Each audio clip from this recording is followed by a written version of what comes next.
너희 안에 거하게 하라. 처음부터 들은 것이 너희 안에 거하면 너희가 아들과 아버지 안에 거하리라. 그가 우리에게 약속하신 것은 이것이니 곧 영원한 생명이니라. 아멘. 잠시 기도하겠습니다. 우리의 생명의 빛이시며 생명의 말씀이시며 생명의 양식이 되시는 예수님, 우리를 위해 그 십자가를 통해 죽으시고 또 우리를 구원하시고 또 우리의 구원을 완성시키시는 그 하나님 앞에 우리가 경배와 찬양을 올려드립니다. 하나님, 이 시간 우리의 마음을 겸손케 하셔서 그 말씀이 말씀답게 선포되게 하시고 또 그 말씀이 말씀답게 들려져 그 말씀을 추적하는 삶이 있게 우리를 도와주옵소서. 이 시간 전하는 사람과 듣는 하나님의 백성들 모두가 성령님의 조명하심 아래 있게 하옵소서. 예수님의 이름으로 감사하며 기도합니다. 아멘. 사도 요한은 우리가 잘 아는 대로 요한복음, 요한일서, 2서, 3서, 그리고 요한계시록을 썼죠. 모든 성경을 쓴 저자들은 다 목적이 있겠죠. 로마서는 로마에 있는 그 교회의 상황 속에서 왜 이걸 쓰고 있는지에 대한 목적이 있을 거고, 요한복음은 요한복음 나름대로 왜 사도 요한이 이 요한복음을 쓸 수밖에 없었는지에 대한 그 목적이 있을 겁니다. 특별히 요한복음에 대한 그 기록의 목적을 요한복음 20장 31절은 이미 밝혀놨는데요. 요한복음을 쓴 목적이 오직 이것을 기록함은 너희로 예수께서 하나님의 아들 그리스도이심을 믿게 하려 하며 또 너희로 믿고 그 이름을 힘입어 생명을 얻게 하려 함이라 라고 이야기를 해요. 그러니까 사도 요한이 요한복음을 썼을 때 그 요한복음의 주된 목적은 예수님을 알려주기 위함입니다. 그래서 믿음이 없는 사람들이 그 예수님이 진짜 하나님의 아들이시고 그 예수님이 우리가 구약 전체에서 기다렸던 그 메시아이시며 그 예수님만이 우리의 길이요 진리요 생명이 되셔서 예수님을 믿지 않고는 이미 우리는 죽어서 심판이 아니라 예수님을 우리가 이 땅에서 믿지 않는 것 자체가 이미 심판이고 예수님을 믿는 것 자체가 이미 우리에겐 영생을 얻는 것입니다. 예수님을 믿어야 우리가 구원을 받을 수 있습니다. 예수님만이 우리의 참된 소망입니다.를 그 예수님이 누구신지를 설명해서 그 예수님을 믿게 하여 영생을 얻게 하는 것, 이것이 요한복음의 목적이다 라고 사도 요한은 밝히고 있습니다. 그럼 우리가 오늘 계속 보고 있는 요한일서의 목적은 뭐죠? 요한일서 5장 13절은 그 목적을 이렇게 이야기를 합니다. 내가 하나님의 아들의 이름을 믿는 너희에게, 이미 대상이 틀리죠? 요한복음은 예수님이 하나님의 아들이신 것과 그 구세주 되심을 믿지 않는 사람들을 향해 예수님은 하나님이십니다 라는 걸 전파하여 그들로 하여금 영생을 얻게 하고 싶은 겁니다. 근데 요한일서는 이미 예수님을 영접한 겁니다. 구원을 받은 겁니다. 이제 하나님의 백성 된 겁니다. 그 마음에 그 약속이 있는 사람들입니다. 그래서 이렇게 말합니다. 내가 하나님의 아들의 이름을 믿는 너희에게, 너희는 이미 그 예수님이 하나님인 걸 믿고 있다. 너희는 예수 그리스도가 우리의 길이요 진리요 생명임을 알고 있다. 그런 너희에게 이것을 쓰는 것은 너희로 하여금 너희에게 영생이 있음을 알게 하려 함이라. 너희가 영생을 이미 얻었고 확보했고 이제는 확신을 가져라. 너희는 이제 예수님을 믿는 사람들 아닌가? 그러므로 너희는 확신을 가져라. 영생이 너희의 것이다 라고 이야기하는 거죠. 그래서 우리가 믿음이 있노라 하면서도 영생을 확신하지 못하는 사람이 있을 수도 있다는 거예요, 성경은. 그죠? 하나님의 아들을 이름을 믿는 너희에게 이걸 쓰는 것은 너희 안에 영원한 생명이 있다. 그 영원한 생명이 너희 안에 역사하고 있고 그 영원한 생명이 너희를 붙들고 있다. 이것을 알게 하는 것. 이게 지금 사도 요한이 요한일서를 쓰는 목적이다 라고 이야기를 하고 있습니다. 그래서 좀 더 어렵죠. 여러분들 요한일서를 우리가 강의하면서 보면 구원받은 하나님의 백성답게 살아라 라고 하는 말을 계속 하는 겁니다. 그래서 너희가 그리스도 안에 있다면, 너희가 예수 그리스도를 믿고 있다면, 너희가 그 사랑을 알고 있다면 너희가 형제를 사랑하고 있을 것이며 그 하나님의 말씀을 따라 살고 있을 것이며, 그렇게 구원받은 사람의 마땅한 그 목적지를 우리에게 설명해주고, 또 구원받은 그리스도 안에 있는 사람이 과연 어떤 향기를 낼 수밖에 없는지를 설명해주고 있었다는 거예요. 그래서 우리에겐 좀 더 무거울 수 있고, 이 요한일서의 말씀이 때로는 내가 어떻게 그렇게 삽니까? 라고 하나님께 하소연할 수밖에 없는 메시지일 수 있습니다. 그러나 하나님은 그 거룩하신 목적지를 향해서 우리를 인도하시는 그 열심과 발걸음을 멈추지 않으실 겁니다. 하나님은 우리의 상황과 환경에 타협하지 않으실 거라는 거예요. 그래서 우리가 요한일서를 강해를 하면서 끊임없이 우리가 다독거리는 것은 뭐냐면, 여러분들이 우리가 한 아이를 태어났을 때 그 아이를 잉태하고 그 아이를 또 그의 삶을 생각해 볼 때, 또 이름을 져줬을 때 한번 생각해 보십시오. 그 아이가 이렇게 될 줄 알았나요? 그 아이가 태어나기도 전에는 우리가 그 이름을 져줬을 때는 그 거룩한 목적이 있었단 말입니다. 우리 아이가 이랬으면 좋겠다. 우리 아이가 이렇게 살았으면 좋겠다. 우리 아이가 이런 아이였으면 좋겠다라고 하는 그 나름대로의 목적지가 있었지 않았겠어요? 근데 막상 키워보니 이게 잘못 생각한 거죠. 그럼에도 불구하고 부모란 그래도 소망을 걸고, 그래도 희망을 걸고, 그래도 그 아이에게 나타나는 그 마지막 목적지는 그래도 잘 됐으면 좋겠다. 그래도 내가 생각한 그걸로 다가갔으면 좋겠다. 라고 하는 마음이 있는 게 부모지 않겠냐고요. 그래서 우리는 자녀를 위해서 오늘도 울고, 또 자녀를 위해서 또 열심히 돈을 벌고, 또 자녀를 위해서 열심히 기도하는 거 아니겠어요? 하나님도 그런 소망이 우리에게 있는 겁니다. 때로는 그 하나님의 목적지와 하나님의 말씀대로 우리가 살지 못한다 할지라도 하나님은 핏값으로 그 아들을 내어주시며까지 우리를 구원시켜 주셨습니다. 그런 하나님이 우리에게 더 좋은 것을 주시지 않겠습니까? 우리를 미리 아셨고, 미리 아신 자를 정하셨고, 정하신 자를 부르셨습니다. 부르신 자를 의롭다 하셨고 영원하게까지 하신다는 그 목적지를 향해서 하나님은 우리에게 모든 것을 쏟아붓지 않겠습니까? 그래서 시편 119편에는 다윗이 이렇게 고백하는 거예요. 내가 괴로움은 하나님의 성실함 때문입니다. 나의 상황과 나의 감정과 나의 환경과 타협하지 않고 하나님은 하나님의 일을 나를 통해서 하고 계시는 겁니다. 우리의 모난 부분을 깎아내고, 또 우리의 그 아집과 그 고집을 부서뜨리고 예수 그리스도의 형상을 닮아가는 그 목적지를 향해서 하나님은 사람을 통해, 환경을 통해, 그 모든 것을 통해 우리를 지금 다스리시고 만들어가고 계시는 중인 거예요. 토기개량이가 그 토기 하나를 만들 때 그 토기를 향해서 애지중지하고 사랑하는 마음이 있지만, 그 토기장이를 빚기 위해서는 때리기도 하고, 그 토기장이를 빚기 위해서는 또 엉거트리기도 하고 힘을 주어 그것을 자기 마음대로 하지 못하도록 다듬는 과정들이 필요한 것처럼, 하나님은 우리의 모든 인생을 통해서 그렇게 하나님의 거룩하신 목적지를 향해 우리를 데리고 가신다는 겁니다.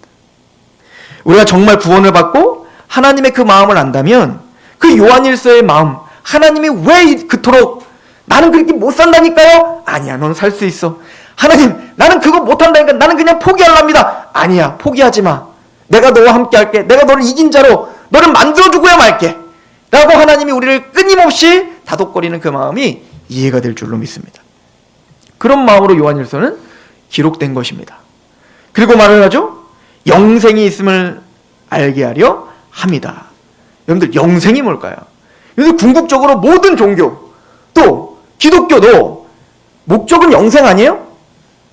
예수 천당 불신 지옥이라면서요. 그 예수님 믿음이 영생 얻는다는 거 아니겠습니까? 그러면 한 번쯤은 생각해 보게 되는 겁니다. 저도 고민을 해보게 된 거예요. 우리는 한 번쯤 우리가 사용하고 있는, 너무 흔하게 사용하고 있는, 또 흔하게 듣고 있는 그 용어들을 한 번쯤 고민해 볼 필요가 있습니다. 믿음, 믿어야지. 믿음이 뭐지? 기도, 그래 기도해야지, 열심히 해야지. 모든 이방, 모든 종교들 다 기도를 하는데 성경이 말하는 진짜 기도가 뭐지? 소망, 그래 우리는 소망을 갖지, 하나님을 인해서 소망을 갖지. 하나님이 우리에게 원하시는 진짜 소망은 뭐지? 우리는 때론 수많은 이야기들과 수많은 단어들을 사용하지만 그 단어의 성경의 묵직한 의미를 모르고 그냥 그 단어에만 익숙해 있을 수 있습니다. 그래서 우리는 한 번쯤 우리가 사용하고 있는 모든 신앙적 용어들을 다시 한번 곰곰이 되짚어 봐야 되는 거예요. 교회는 뭐지? 십자가, 도대체 십자가가 나랑 무슨 관계지? 예수님의 부활, 그래 그 예수님 부활 중요하지. 부활이 뭐지? 그럼 내가 부활된다는 게 뭐지? 우리는 10년, 20년, 30년 평생을 교회 다니는데 믿음이 뭔지도 모르고 다닐 수도 있다는 얘기인 겁니다. 영생, 여러분들 영생이 무엇입니까? 영생이 뭘까요? 영원히 사는 거? 구원받지 않은 사람은 영원히 안 사나요? 구원받지 않은 사람도 영원히 사는데요? 지옥에서. 그러니까 영생이라는 단어는 그냥 영원히 사는 게 영생이 아니에요.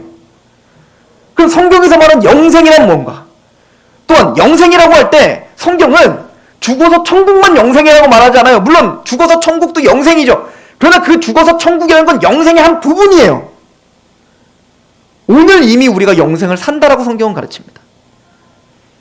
요한복음 5장 24절에 내가 진실로 너에게는 내 말을 듣고 또 나 보낸 자를 믿는 자는 영생을 얻었고, 이미 우리는 영생을 얻었어요.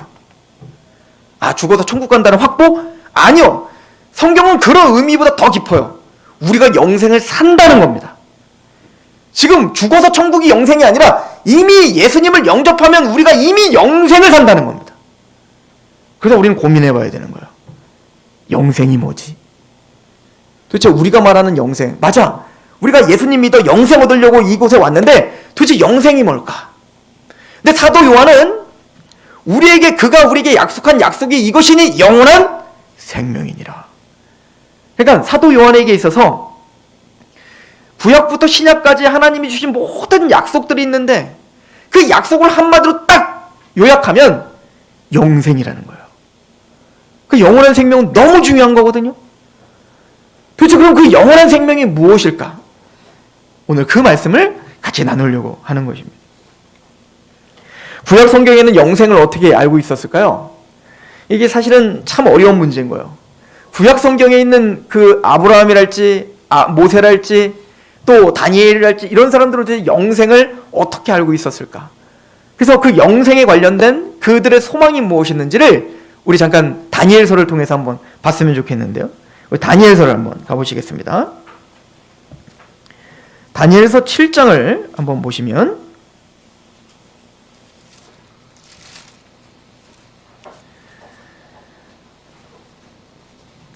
(7장 13절에) 이렇게 나옵니다.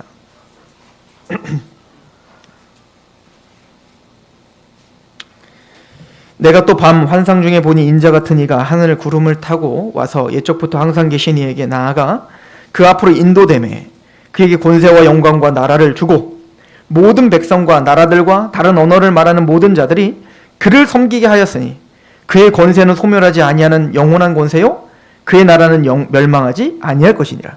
다니엘은 지금 어떤 걸 지금 예언하고 있는 거냐면 우리가 이미 설교 시간에 좀 자주 언급한 것처럼 하나님은 다니엘 그 당시에는 이제 바벨론이라고 하는 나라가 모든 그 소아시아와 모든 그 대륙을 다 지금 패권을 장악한 시대 아니겠어요?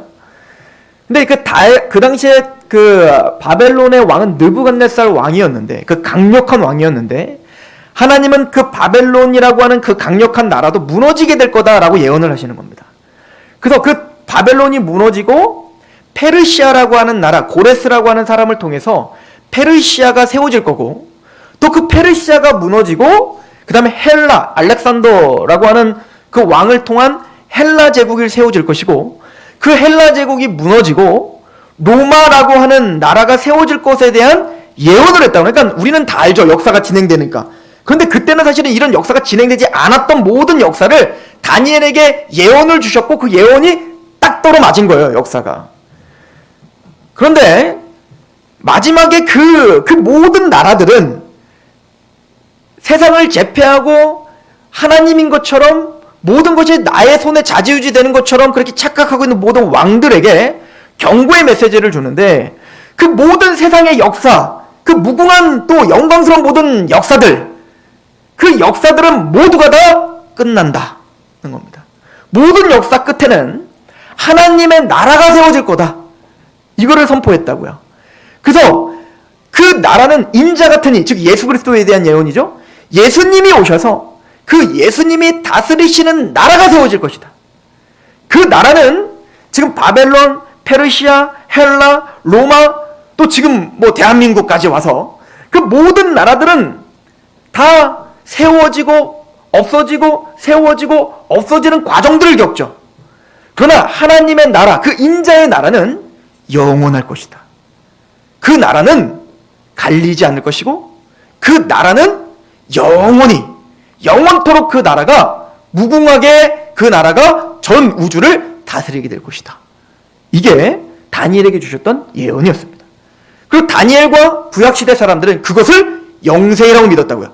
우리 다니엘서 12장을 가보십시오. 12장. 그래서 이런 맥 속에서 다니엘은 이렇게 약속합니다. 다니엘서 12장 1절.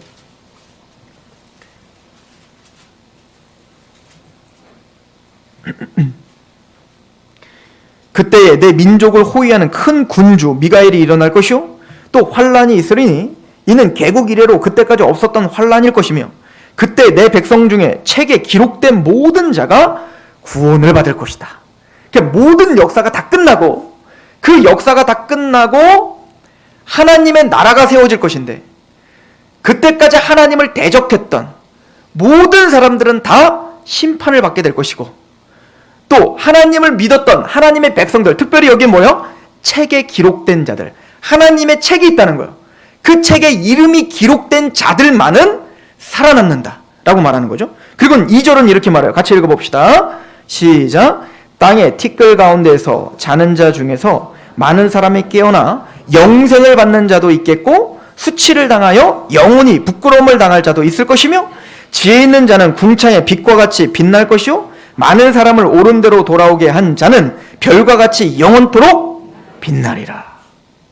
다니엘이 바라봤던 영생이란 이 모든 세속의 세상이 끝나고 하나님의 나라가 완성될 것인데 그때는 하나님을 경외하고 하나님을 존중히 여기고 그 하나님의 말씀과 언약 가운데 있었던 하나님의 백성들, 그들의 이름이 하늘에 이름이 기록되어 있는데 그들은 영원히 별과 같이 빛나는 영광을 받게 될 것이고 하나님을 믿지 않았던 사람들은 그들은 수치를 당하게 되고 그들은 큰 고통을 영원히 당하게 될 것이에요. 이것이 다니엘이 바라봤던 영생이었습니다. 정리해보면 영생이란 하나님의 나라가 임하시는 겁니다. 영원하신 그 하나님이 인자의 나라가 세워지는 것이 영생인 거예요. 그래서 예수님은 영생이라는 말을 할 때 내가 영생이다 라고 표현해요. 무슨 얘기일까요? 우리 요한일서를 잠깐 가보세요. 요한일서 1장을 가보십시오. 사도 요한은 그래서 이렇게 설명해요. 영원한 생명을 이렇게 설명해요. 요한일서 1장 1절을 보시면 태초부터 있는 생명의 말씀에 관하여 우리가 들은 바요 눈으로 본 바요 자세히 보고 우리의 손으로 만진 바라 라고 합니다. 태초부터 영원한 생명이 있었다는 거예요. 우리에게 영생을 주는 생명이 있었다는 거예요. 2절 같이 한번 읽어볼까요? 시작. 이 생명이 나타내신 바 된지라 이 영원한 생명을 우리가 보았고 증언하여 너에게 전하노니 이는 아버지와 함께 계시다가 우리에게 나타나신 바 된 이시니라. 여러분들 영원한 생명이 여기서 누굽니까? 예수님을 가리켜서 이야기하는 거예요. 태초부터 계셨던 생명이 있었는데 말씀이신 그 생명이 계셨는데 사도 요한은 그 생명을 직접 봤다는 겁니다. 그분과 함께 동행했고 그분의 목소리를 들었고 또 그분의 십자가에 달리심, 부활하심, 승천하시는 모든 사건을 사도 요한은 봤다는 겁니다. 경험했다는 거죠. 그리고 사도 요한은 뭐라고요? 내가 영원한 생명을 보았느니라. 내가 영생을 봤다는 거예요. 그 영생이 누구십니까? 예수님이신 거예요. 그 예수님이 왜 영생이죠? 예수님이 거하시는 곳에 그 하나님의 나라가 임하고 그 하나님의 나라가 임하는 곳에 멸망하지 않는 하나님의 다스림과 영원히 멸망하지 않는 그 하나님의 보호와 보존이 있기 때문에 그렇습니다. 그런데 우리가 믿는 것은 예수님이 이 땅에 오시고 예수님이 누구 안에 거하시기 시작해요? 우리 안에 거하신다는 거예요. 그러니까 이제부터 우리는 이 땅을 살아가면서부터 이미 영원한 생명이 예수님을 통해서 누구 안에 들어왔어요? 우리 안에 있다는 겁니다. 우리가 이제 영생을 산다는 거예요.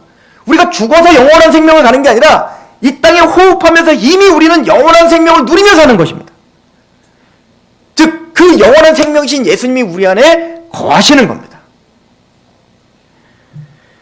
그렇다면 우리가 영원한 생명을 오늘 산다는 게 무엇일까? 사실은 굉장히 복잡한 이야기지만 간단하게 설명을 한다면 얼마 전이 아니죠. 이번 주에 우리 교회 청년 중에 승현이가 프랑스를 갔습니다. 지금 유럽에 가 있어요. 근데 이 친구가 유럽을 갈 거를 딱 준비를 하고 이제 유럽은 가는 거예요. 이 티켓팅 다 끝났고 이제 갈 겁니다. 그런데 걔는 이 땅에서 이 한국에서 살면서 프랑스를 이미 살고 있더라고요. 이미 그 마음과 그 생각은 프랑스에 가 있어요. 유럽에 가 있다고요. 그래서 그 유럽은 어떤 문화가 있지? 내가 어디를 가야 되지? 서치를 한다고 막 네이버로 찾아서 어디를 가고 어디 숙소가 좋고 또 어느 음식을 꼭 먹고 와야지, 어디 가서 내가 사진은 꼭 찍어야지, 그리고 알지 못하는 프랑스어도 한번 봤을 테고 또 그곳에 가면 어쨌든 영어라도 해야 되니까 영어라도 좀 더 공부했을 테고, 그러니까 아직 프랑스에 가지도 않았지만 이 땅에서 이미 프랑스를 살고 있다니까요. 그런데 여전히 그 아이는 그걸 준비하면서 어떤 마음이 드냐면 기대감도 있고 두려움도 있습니다. 아직 가보지 않은 곳이기 때문에, 경험하지 않은 곳이기 때문에 두려움이 좀 있습니다. 가면 어떻게 될까? 막연함이 있고, 그러나 기대감이 더 크죠. 그러니까 많이 두려움이 더 컸으면 안 갔겠죠. 주위에서는 막 두려움을 심어줍니다. 가면 큰일 난다, 혼자 가면 난리 난다, 안 된다. 근데 그 아이는 그 모든 두려움을 다 극복하고 갑니다. 왜 가죠? 가고 싶은 게 더 크니까. 그곳이 어떤 곳인지 모르지만 가면 너무 좋을 것 같은 거예요. 그래서 어제 우리 청년들 모임할 때 화상통화했어요. 프랑스를 막 걸어다니면서 막 화상통화를 했다고요. 너무 좋대요. 오니까 더 좋대요. 이게 천국인 거예요. 우리는 하나님의 나라를 가보질 못했습니다. 때로는 그래서 막연합니다. 때로는 두렵습니다. 그럼에도 불구하고 우리는 그 천국이 어떤 곳인지, 하나님의 나라가 어떤 곳인지 우리는 궁금합니다. 기대도 됩니다. 근데 막연해요. 뭔지 모르겠어요. 그럼에도 불구하고 이 땅에서는 여러 두려운 날들이 있고 또 여러 가지, 야 그렇게 살면 천국이 뭐냐, 밥 먹여주냐, 이런 이야기들을 들지만 우리는 그것보다도 아직 막연하지만 그 하나님의 나라가 확실하다는 걸 알아요. 그 나라가 얼마나 우리에게 영광스럽고 또 우리에게 참된 평화를 줄 것이며 그 하나님의 통치가 얼마나 아름다운 것인 걸 우리는 안다고요. 여전히 막연하고 거울을 보는 것처럼 희미하지만 그날이 되면 얼굴과 얼굴을 대면한 것처럼 하나님이 우리를 대면하게 될 거지만 우리는 그 어떤 두려움과 환난과 또 여러 가지 의심들을 뚫고 갈 만큼 하나님은 우리 안에 영생을 심어주셨다고요. 그리고 우리는 그 땅이 어떤 곳인가 배우는 겁니다. 도대체 그 나라는, 하나님은 도대체 누굴까? 왜냐면 그 나라를 알려면 그 하나님이 누군 줄 알아야죠. 여러분들 대통령이 바뀌니까, 아니 이렇게 바뀔 수가 있어요? 뭔가 그 정책이 완전 바뀌어요. 그 대통령 한 사람 바뀌었는데 지금 나라의 방향이 완전 바뀌어버렸다고요. 그러니까 그 나라의 왕과 대통령이 누구냐에 따라서 그 정책이 바뀌고 그 나라의 분위기가 바뀌는 거라고요. 그러니 하나님 나라를 알고 싶으면 누구를 알아야 돼요? 그 나라의 하나님이 누군지를, 왕인지를 누군지를 알아야 될 거 아니에요. 하나님이시죠. 예수님이죠. 그러니까 우리는 예수님과 하나님을 공부하는 겁니다. 이 땅에서 하나님 나라를 우리는 모르니까 도대체 그 왕이 통치하는 나라가 어떤지, 그 하나님은 어떤 성품을 갖고 계시는지, 그 하나님은 어떤 분이신지를 알아야 우리가 소망하는 그 나라가 어떤 나라인지 더 명확해질 거 아니겠어요? 근데 그 하나님은 자기 아들을 우리를 구원하기 위해 내어주기까지 한 그 사랑의 나라라는 거예요. 그 사랑이 통치하는 나라라는 거예요. 그곳은 그 당시에 율법사들, 바리새인과 서기관들은 율법을 잣대를 대고 이거 지키면 천국이고 이거 안 지키면 지옥이야 라고 가르치고 윽박지릅니다. 너 이거 안 지키면 저주받는다. 이거 안 지키면 너는 끝장난다. 너 이거 안 지키면 하나님 뒤통수 때린다. 이렇게 가르쳐줬던 게 바로 바리새인들의 율법주의였단 말입니다. 하나님을 오해하게 만든 거죠. 영생을 오해하게 만든 거라고요. 그래서 하나님을 더 잘 드러내시기 위해서 그 오해하고 있는 그 하나님에 대한 이미지를 다시 바꾸시고 그 하나님의 나라와 통치가 무엇인지를 알게 하시기 위해서 예수님이 오셨어요. 그 예수님은 제자들에게 율법을 지켜라, 말씀대로 살아라 한마디도 안 하십니다. 그냥 그들을 위해 죽으십니다. 그 제자들은 모두가 다 하나님의 말씀에서는 다 어긴 자들이었고 죄인들이었다고요. 그들이 정해놓은 율법에 안식일날 밀 까먹다가 걸리죠. 또 하나님의 말씀에서는 손 닦고 먹어야 된다고 율법에 손 닦고 먹었는데 손 안 닦고 먹죠. 끊임없이 문제를 일으킨다고요. 이 제자들이. 그런데 예수님은 그들을 끊임없이 데리고 다닌다고요. 그냥. 그리고는 마침내 그들을 위해서 십자가에 죽으십니다. 뭐 해라 마라 말하지 않아요. 그런데 그 예수님이 죽었을 때 그 제자들은 다 도망갑니다.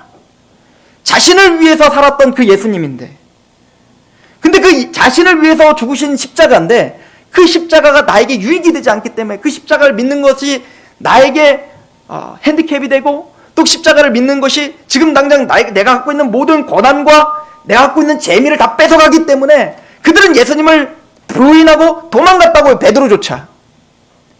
근데 그 십자가를 지신 예수님은 그 베드로를 또 찾아가 사랑의 고백을 받아내세요.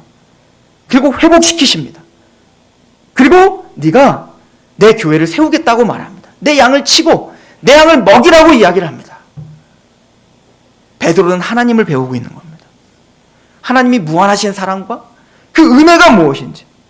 그리고 베드로는 이제 누가 뭐 해라 마라 해서가 아니라 바울도 베드로도 사도 요한도 내가 그 예수를, 그 생명의 영원한 생명을 직접 보았고 내가 직접 만져봤고 그 예수님의 사랑을 직접 체험했어요.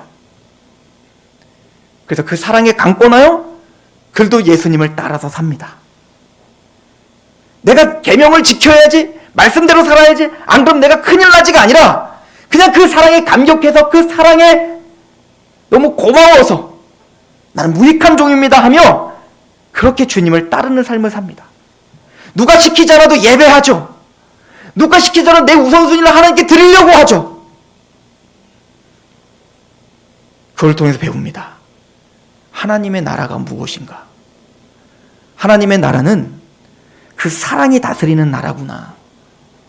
왕이시는 하나님이 가장 비천한 자리로 우리보다 더 낮게 낮아지셔서 우리를 위해서 십자가에 죽는 그 감동과 감격을 주시며 또 그 은혜에 감격하여 나보다 낮아지신 그 예수 그리스도를 볼 때 우스워 보이는 게 아니라 거기에 감격이 되고, 그래서 그 예수님에 대한 권위에 복종하게 되고, 그 예수님이 말씀이 이제는 나를 얽어매는 말씀이 아니라 날 살리는 말씀이라는 그 진의가 믿어지고, 그래서 마음을 다해 주님을 사랑하는 찬양을 부르고 기쁨으로 그 예수를 쫓아가는 백성으로 만드는 분, 이게 바로 하나님이세요.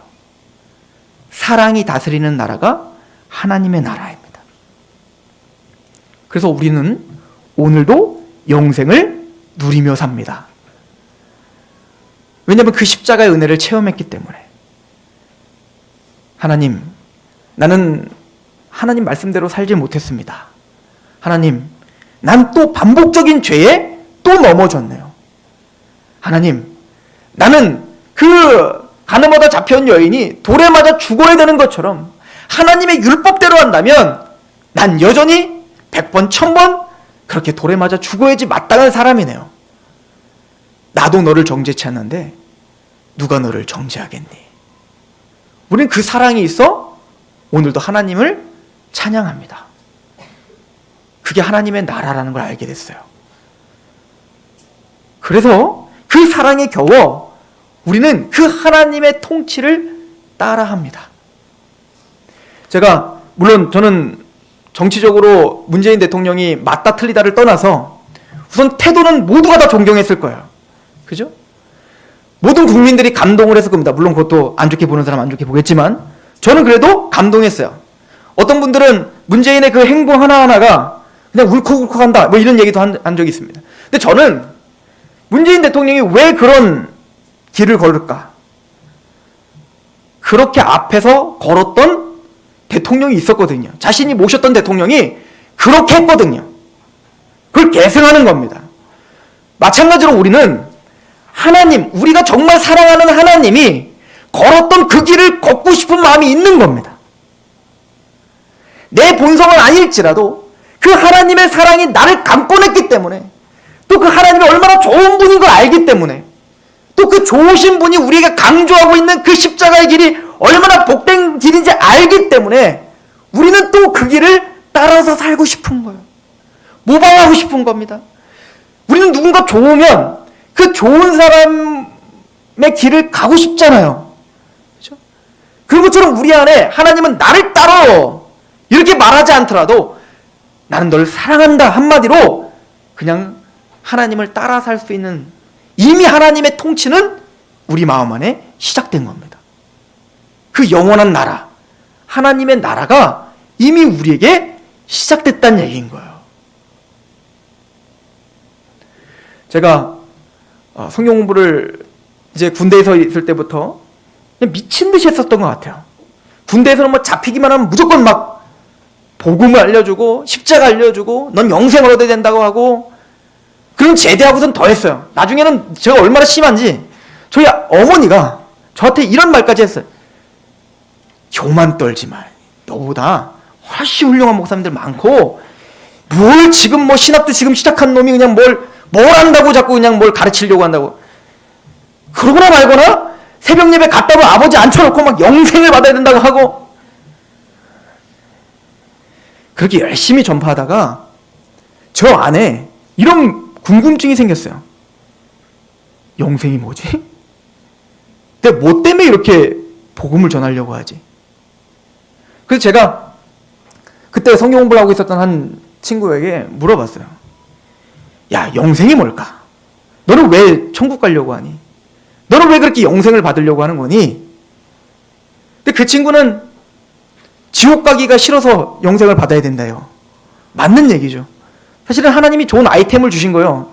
지옥이라는 걸 주셨기 때문에 우리가 영생을 받고 싶은 갈망함이 더 생기겠죠. 겁나니까. 지옥 가면 영원히 고통당하니까. 얼마나 큰 고통인지 네이버에 고통 1순위 했더니 불에 타는 고통이 제일 아프다는 거 아니에요? 근데 인간이 느끼는 가장 큰 고통을 영원히 느끼는 곳이라고 하니 그곳이 얼마나 가기 두렵겠냐고. 예수님도 말씀하셨어요. 너희들은 꼭 천국 가야 된다. 그래서 뭐라고 말하냐면 너희들 눈이 범죄해 눈을 빼버려. 너희가 손이 범죄 손을 잘라버리는 한이 있더라도 너는 천국 가야 된다. 이게 무슨 얘기죠? 지옥 그만큼 가면 안 된다는 거예요. 불구자가 되는 한이 있더라도 너희는 천국 가야 된다는 거예요. 그렇게 해서 뭐 천국 갈 수 있는 건 아니지만 그런 예수님이 그만큼 지옥은 무서운 곳이다. 너희가 감히 상상할 수 없는 곳이다라는 걸 비유적으로 말씀하신 겁니다. 맞아요. 그래서 우리는 내 사랑하는 사람들이 천국을 갈 수 있도록 끊임없이 복음을 전하고 기도해야 하는 게 맞습니다. 우리는 그 사실을 믿는 사람이니까. 그럼 이게 진짜 궁극적인 걸까? 또 어떤 친구에게 물어봤더니 그 친구는 이렇게 말합니다. 그 천국에 가면 우리가 상상할 수 없는 금은 보석, 그죠? 우리가 보통 천국을 갔다 왔다 그러면 막 그것부터 아니면 꽃밭길을 걸고 막 금길이고 막 침대가 막 보석으로 돼 있고 막 나는 뭐 7층청에 살고 막 성령의 능력으로 에베레스트에 올라가서 막 그냥 우리가 상상할 수 있는 가장 좋은 거, 우리가 상상할 수 있는 맛있는 음식, 또 막 좋은 막 그 탈거리, 우리 이런 걸 상상한다고요. 과연 진짜 그게 천국일까? 그럼 만수로도 할 수 있지 않을까? 그죠? 돈 많은 사람들은 이 땅이 천국이라고 그래서 살지 않을까? 깨달은 게 있어요. 이스라엘 백성들이 출애굽을 하고 광야를 걷는데 하나님은 젖과 꿀이 흐르는 땅이라고 가나안 땅을 소개했습니다. 젖과 꿀이 흐르는 땅까지 가자. 이스라엘 백성들 처음 나왔을 때 어떤 마음이었을까요? 그래, 이 노예로 지긋지긋한 노예에서 벗어나 젖과 꿀이 흐르는 땅에서 편안하게 좀 살자. 그러면서 나왔을 거 아니에요. 근데 광야에서 이들은 더 힘든 삶을 삽니다. 끊임없이 하나님께 원망하고 하나님께 나를 차라리 죽여주지, 애굽에서 차라리 고기 먹다 죽는 게 낫지, 이거 더 힘듭니다, 싫습니다, 이렇게 된 거죠. 신앙에는 두 가지 신앙이 있다고요. 손을 구하는 신앙이 있고 얼굴을 구하는 신앙이 있다고 합니다. 손을 구하는 신앙이란 제가 보니까 우리 아들은 이제는 손을 구하는 신앙이고 우리 딸은 아직까지는 얼굴 구하는 신앙이에요. 뭐냐면 제가 집에 딱 가면 우리 둘째 아이는 아직 어리니까 그냥 좋아요. 제 존재가 좋습니다. 그냥 아빠가 좋은 거예요. 그래서 막 그냥 아빠만 보면 막 난리 납니다. 못 보셨죠? 난리 납니다, 정말. 근데 이제 좀 크면 이 하준이가 저를 딱 보면 제 손을 봅니다. 뭐 안 사왔나? 우리 신앙도 똑같아요. 끊임없이 하나님의 손을 구하는 신앙이 있습니다. 뭔가 하나님 자체가 좋은 게 아니라 하나님이 주시는 무엇이 좋은 거예요. 여러분들, 영생도요, 잘못 이해하면 하나님의 손을 구하는 것처럼 영생을 구한다고요. 하나님이 좋은 게 아니라 하나님이 주신 영생이 좋은 거예요. 그냥 나는 지옥 가기 싫은데 나에게 영원한 천국을 주는 게 좋은 거예요. 이게 과연 진짜 참된 신앙일까요? 성경이 말하는 진짜 영생일까요? 그래서 모세에게 말합니다. 이 원망하는 이 백성들, 나 얘네들 버리겠다. 나 얘네들이랑 같이 동행 못하겠다. 그런데 니들이 너무 가나안 땅 가고 싶어 하니까 그래, 내가 보내줄게. 너희들 가나안 가. 그럼 나는 안 갈게. 니들끼리 적과 꿀이는 땅에 가서 잘 살아. 그때 모세 뭐라는 줄 아십니까? 하나님이 가시지 않으면 나도 가지 않겠습니다. 왜 가나안 땅이 적과 꿀이려고? 그 땅이 약속의 땅이죠. 그곳은 하나님이 함께 계시니까 약속의 땅인 겁니다. 여러분, 이 땅에서 맨날 하나님의 손만 구하는 신앙이 있는 사람이 하나님과 매일 동행하고 함께 있는 것, 그 영원한 생명을 어떻게 누릴 거냐고요. 하나님과 함께 있는 게 불편하고 하나님과 있는 게 뭔가 꺼림칙하고 뭔가 나의 재미를 빼앗아 하는 것 같고 그런 느낌 가운데 있다면 어떻게 영원히 그 하나님과 사시겠냔 말이에요. 어떻게 그 영원한 생명을 소망하겠냔 말이죠. 영원한 생명이란 하나님과 동행하는 것이 영원한 생명인 거예요. 우린 영원히 살 겁니다. 지옥에서 살건 아니면 천국에서 살건. 그런데 영원한, 성경에서 말하는 우리에게 약속한 영원한 생명은 하나님과 영원히 동행하는 삶을 살게 되줄게. 이게 왜 구원받은 사람들에게는 이게 소망일까요? 보세요. 여러분들 진짜 구원을 받으면 예수님이 사랑스러워집니다. 정말 구원을 받으면 하나님이 사랑스러워지지 않겠어요? 여러분들 진짜 구원을 받고 뭐 매일 그러진 않지만 가끔은 막 하나님 보고 싶지 않으세요? 여러분들 아가서가 그건데, 아가서는 솔로몬 왕과 술람미 여인이 사랑을 해요. 사실은 이루어질 수 없는 사랑이에요. 이거 드라마로 만들면 아주 인기가 아주 좋을 거예요. 그 당시 최고의 왕이었고 최고의 지혜를 가졌던 솔로몬 왕과 가장 밑바닥에 있는 포도원 농부인 술람미 여인과 사랑을 한다고요. 이건 이루어질 수도 없어요. 그래서 그 술람미 여인은 왕국에 들어가지도 못해요. 그냥 그 포도원지기로 얼굴에 새까맣게 일을 하면서 그 왕을 사모하는 겁니다. 그래서 이 술람미 여인이 지나가는 왕궁으로 들어가는 귀족들이겠죠? 그 사람들 붙들어 놓고 그렇게 말해요.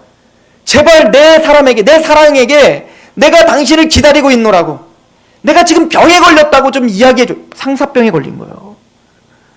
그 왕이 너무 보고 싶은데 그 왕을 보고 싶을 때마다 보지 못하는 그 마음이 병이 났다고. 병이 났어. 이게 예수님의 사랑을 깨달은 자의 마음이라는 겁니다. 우리도 하나님을 보고 싶은 거예요. 예수님과 항상 동행하고 싶고 예수님의 음성이 듣고 싶은 겁니다. 근데 잘 들리질 않아요. 예수님 부재 중인 것 같아요. 그게 마음에 항상 하나님, 난 주님을 보고 싶습니다. 그래서 찬양 중에 그런 찬양이 있어요. 구주를 생각만 해도 이렇게 좋거든. 그분을 배울 때야 얼마나 좋으랴. 그게 영생을 사는 사람들입니다. 이게 영생이 있는 사람들이에요. 예수를 생각할 때 마음이 너무 좋고 그 예수님을 생각할 때마다 이렇게 좋은데 그 영원한 천국은 그분과 함께 동행하는 거예요. 그분을 직접 뵈는 겁니다. 그분과 함께 대화를 나눕니다. 온전한 관계가 회복되고 그 하나님의 품에서 예수님과 함께 같이 걷는 곳입니다. 이게 너무 사모가 되는 겁니다. 그래서 우리는 그 영생을 소망하는 겁니다. 저와 여러분들이 이런 찬양을 하죠. 내가 초가집에 있건 어디에 있건 주님과 동행하니 그 어디나 하늘나라. 제가 얼마 전에 한 몇 년, 2, 3년 전인가요? 그 뉴스에 보니까 평생을 포스트잇으로만 대화를 나눈 부부, 나중엔 이혼을 했다고 하더라고요. 대화가 없는 겁니다. 지옥이지 않겠어요? 여러분들 드라마 같은 데 보면 재벌에 시집을 갔어요. 근데 봤더니 무시당합니다. 또 대화도 없습니다. 그 재벌 회장은 부인을 열어둡니다. 숨겨놓은 자식들이 많습니다. 그걸 다 압니다. 그런데 궁과 같은 집에서 살고 좋은 차를 타고 그게 정말 천국일까요? 지옥이지 않겠어요? 관계가 틀어져 버리면 지옥인 거예요. 우리가 말하는 천국이란 하나님과의 관계가 회복되고 그 한 관계 속에서 사랑하는 하나님과 동행하는 그 어디가 하늘나라는 고백을 하는 거. 이게 영생을 사는 겁니다. 그리고 그 예수님을 생각만 해도 그 좋은 예수님과 하나님을 직접 보고 직접 듣고 직접 동행하는 것. 저는 그것 때문에 감격스럽게 그 영생한 그 영원한 나라를 갈망하는 저와 여러분 되기를 축원합니다. 기도하겠습니다. 하나님, 예수 그리스도로 말미암아 우리에게 영원한 생명을 허락하셨습니다.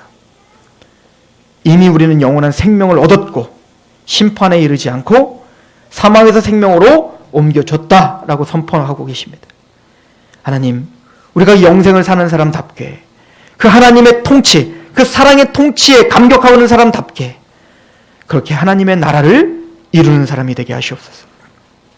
사랑하는 그 하나님과 예수 그리스도를 따라 우리도 그 사랑을 어쩌든 모방하고 신천하려고 하는 영생을 사는 사람다운 그런 열매들이 우리에게 있게 하옵소서.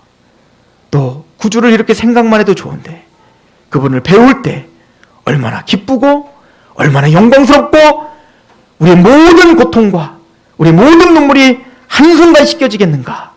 그 기쁨으로 인내함으로 사는 우리가 되게 하옵소서. 예수님의 이름으로 감사하며 기도합니다. 아멘.